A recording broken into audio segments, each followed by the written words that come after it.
Hello students, English পিডিয়া চ্যানেলে তোমাদের সকলকে স্বাগত জানাই। তো স্টুডেন্টস, আজকে আমরা এই ভিডিওতে আলোচনা করে নেব, দেখো model activity tasks English class 12। তো পার্ট 2 নিয়ে আজকে আমরা এই ভিডিওতে আলোচনা করব। তো যারা এখনো পার্ট 1 দেখোনি তারা আমার উপরেই যে ইংলিশ পিডিয়া চ্যানেলের উপরে যে ডান দিকে একটা আই বাটন দেখতে পাচ্ছ সেখানে ক্লিক করো, বা নিচে ডেসক্রিপশন বক্সে লিঙ্ক আছে সেখানে ক্লিক করে part 1 model activity task English class 12 এর আনসার তোমরা দেখতে পারো। ঠিক আছে, তো চলো শুরু করা যাক।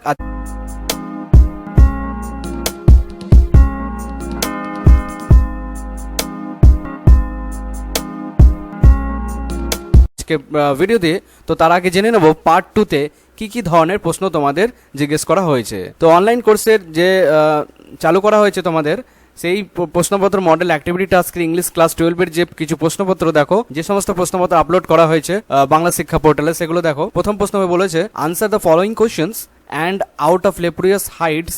এইখান থেকে কোশ্চেন হয়েছে অন কিলিং এ ট্রি, বুঝতে পারছি আমরা আলোচনা করবো ডিটেলসে, তো প্রশ্ন পড়ে বেশি সময় নষ্ট করে লাভ নেই।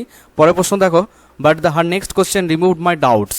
এটা তোমাদের the eyes have it chapter থেকে নেওয়া হয়েছে। Are the justify the title of the story the eyes have ইট, এটাও তোমাদের আইজ হ্যাভ ইট থেকে নেওয়া হয়েছে। এবার রাইটিং তোমাদের দেওয়া হয়েছে একটা right a summary of the following passage. তো এই পুরো প্যাসেজটা পুরো তোমাদের সামারি বা প্রেসি রাইটিং তোমাদের করতে হবে। তো চলো সরাসরি যাওয়া যাক আজকের সমাধানে। তো প্রথম প্রশ্ন সমাধান দেখো, answer the following questions and out of leprous hide, what does hide refer to, why is it called leprous, so how is the tree finally killed। তো এই পুরো প্রশ্নটা আমরা কেটে কেটে যে প্রশ্নগুলো দেওয়া আছে সেগুলো আনসার দেওয়ার চেষ্টা করব। দেখো, তো যে আনসার সেটা আমরা দেখে নেব। দেখো, তো এখানে বলছে যে হাইড বলতে কি বোঝানো হয়, এখানে হাইড বলতে কি বোঝানো হয়েছে। তো দেখো, the word hide in the poem on killing a tree refers to skin or bark of the tree. তো গাছের ছালকে বা গাছের যে ত্বককে সেটাকে আমরা হাইড বলে থাকি। তো এখানে সেই গাছের ত্বক বা ছালকে বোঝানো হয়েছে, বার্ককে বোঝানো হয়েছে। পরের প্রশ্ন দেখে নাও যে হোয়াই ইজ ইট কল্ড লেপ্রোয়াস। তো লেপ্রোয়াস হাইড বলা হচ্ছে, তো এখানে লেপ্রোয়াস কেন বলা হয়েছে। তো দেখো, the bark of a hide of a of a tree looks like dry. তো যে ছাল, গাছের ছালটা সেটা কেমন দেখতে, সেটা শুকনো, রাফ দেখতে, কর্কশ, খসখসে এবং ব্রাউন স্কিন, মানে এক ধরনের মেটে ধরনের স্কিন তার, অফ এ লেপ্রোয়াস পেশেন্ট। তো একটা কুষ্ঠ ব্যাধি সম্পন্ন একজন যে পেশেন্ট, তো কোনো রোগী, তার ত্বকের মতো কিন্তু গাছের ত্বকের তুলনা করা হচ্ছে, এই জন্য তাকে লেপ্রোয়াস হাইড বলা হয়েছে। ঠিক আছে, পরের প্রশ্ন দেখো কি বলা হয়েছে, why is it called leprous and how is it the tree finally killed. তো শেষ পুরোপুরি গাছটাকে কি নৃশংসভাবে হত্যা করা হলো সেটা আমরা দেখবো। দেখো, complete killing of a tree is not an easy task. তো গাছ কাটা কিন্তু ইজি টাস্ক নয়, it takes a long time to kill a tree finally. একটা গাছকে কাটতে অনেক সময় লাগে।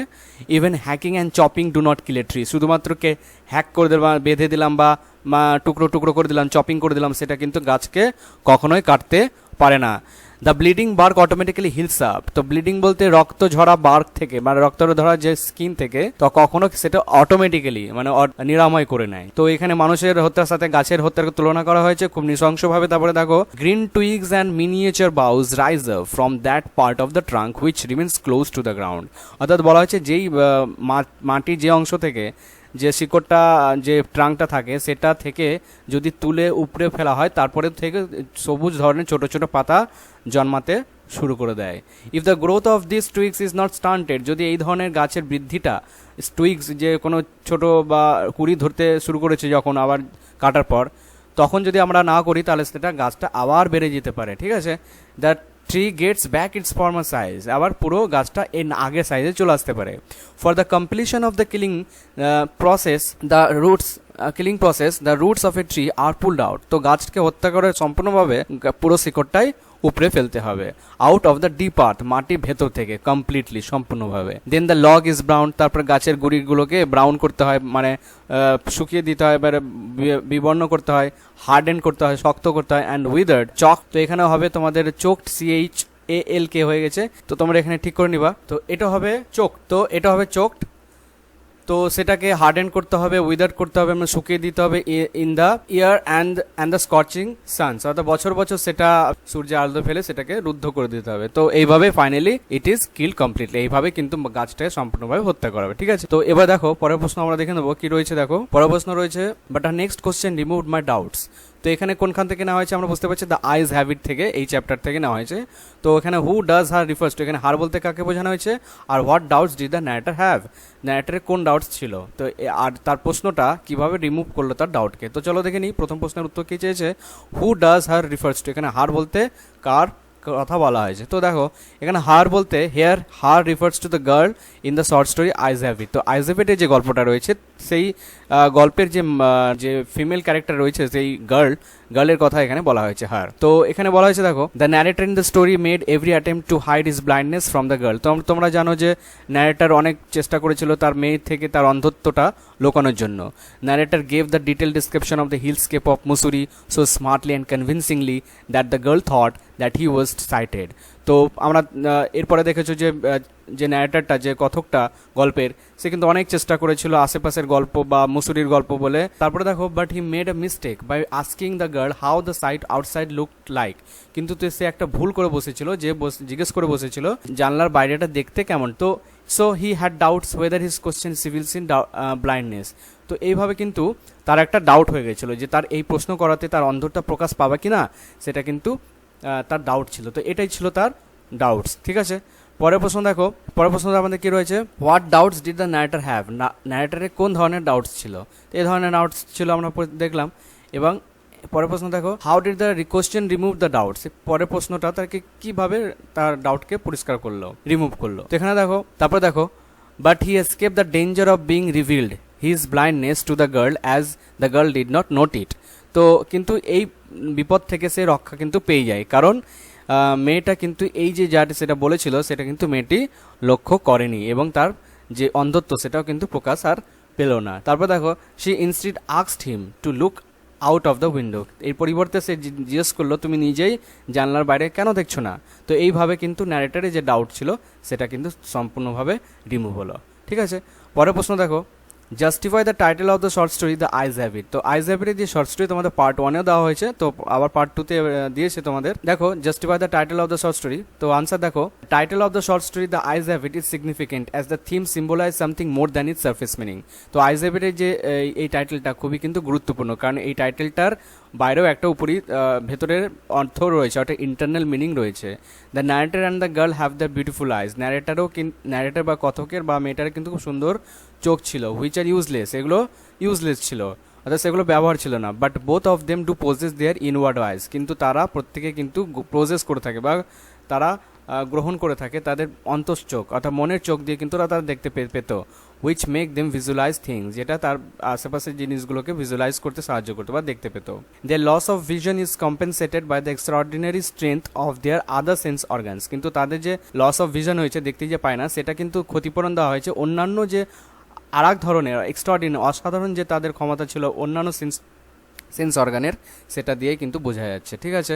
তারপর দেখো, the power to picture to their mind eyes the beauty of the nature, কিন্তু তাদের এবং পাওয়ার ছিল যে প্রকৃতির যে সৌন্দর্যকে দেখার তাদের কিন্তু খুব পাওয়ার তাদের ছিল। Both of them are joyful to think of the October beauty of the Mussoorie, তারা কিন্তু প্রত্যেকেই দুজনেই কিন্তু মুসুরির যে বর্ণনা রয়েছে সেই অক্টোবর মাসের, সেটাও কিন্তু বেশ ভালোভাবে উপভোগ করেছিল। তো seen from a different angle, আলাদা অ্যাঙ্গেল থেকে যদি তোমরা দেখতে চাও, থার্ড ট্রাভেলারও কিন্তু নোটিস করেছিল the beauty of the girl's eyes, মেয়েটির যে চোখের যে সৌন্দর্য সেটা কিন্তু নোটিস করেছিল। So in a sense all their eyes all have it, এক কথায় বলতে গেলে তাদের প্রত্যেকেরই তিনজন ক্যারেক্টার আমরা যে এই সেন্স অফ বিউটি তাদের ছিল। So they all have the appreciation for বিউটির জন্য এই টাইটেলটা বলা যায় appropriate title, the eyes have. এবার দেখে নেবো রাইটিং তোমাদের দেওয়া হয়েছে, write a summary of the following passage, এই পুরো পড়াটা পড়ে অর্থাৎ এই পুরো প্যাসেজটা পড়ে একটা সামারি তোমাদের করতে হবে। তো এখানে আমি শর্টকাটে বলে দিই যে এখানে কি বলা হয়েছে, তোমরা পড়ে নেবে। ব্যাপারটা বলেছে যে কমিউনিকেশন, আমাদের যে যোগাযোগ রয়েছে সেই যোগাযোগটা মানুষের যোগাযোগটা পশুর যোগাযোগের সাথে তুলনা করা হয়েছে। পশুরা যে বিভিন্ন রকম গান করে, তাদের অঙ্গভঙ্গি পরিচালনার মাধ্যমে একে অপরের সাথে যোগাযোগ করে, সেরকম মানুষও কিন্তু একে অপরের সাথে যোগাযোগ করে থাকে। তো এই জিনিসগুলোই কিন্তু এই প্যারাগ্রাফে তুলে ধরা হয়েছে, কিন্তু তোমাদের বলা হয়েছে যেমন এই পুরো সেন্টেন্স পুরো যে প্যাসেজটা তোমাদের 196 ওয়ার্ডসে দেওয়া আছে, আর তোমাদের করতে হবে 30%, অর্থাৎ খুব কমে এর। তো এখানে তোমরা পুরো সারমর্মটা বলে দিলাম। এবার দেখো কিভাবে সারমর্মটা লিখেছি। প্রথমে তোমার টাইটেল দিবে verbal and non verbal communication, অর্থাৎ এই গল্পটা পড়ে মনে হয়েছে এই টাইটেলটা উপযুক্ত। ভার্বাল বলতে কি, যেগুলো আমরা প্রকাশ করি মুখে বলে থাকি সেগুলো ভার্বাল, যেমন আমি কথা বলছি স্পিকিং, হ্যাঁ, তো এটা ভার্বাল। বা ইশারা, এটা বলতে পারি আমরা নন ভার্বাল, যেগুলো কথা থাকবে না, যেমন বডি ল্যাঙ্গুয়েজ দিয়ে আমরা যেগুলো প্রকাশ করি সেগুলো কিন্তু ভার্বাল অ্যান্ড নন ভার্বাল। তো আমার এই যে প্যাসেজটা পড়ে মনে হয়েছে যে ভার্বাল এবং নন ভার্বাল কমিউনিকেশন নিয়ে এই পুরো প্যাসেজটাতে বলা হয়েছে।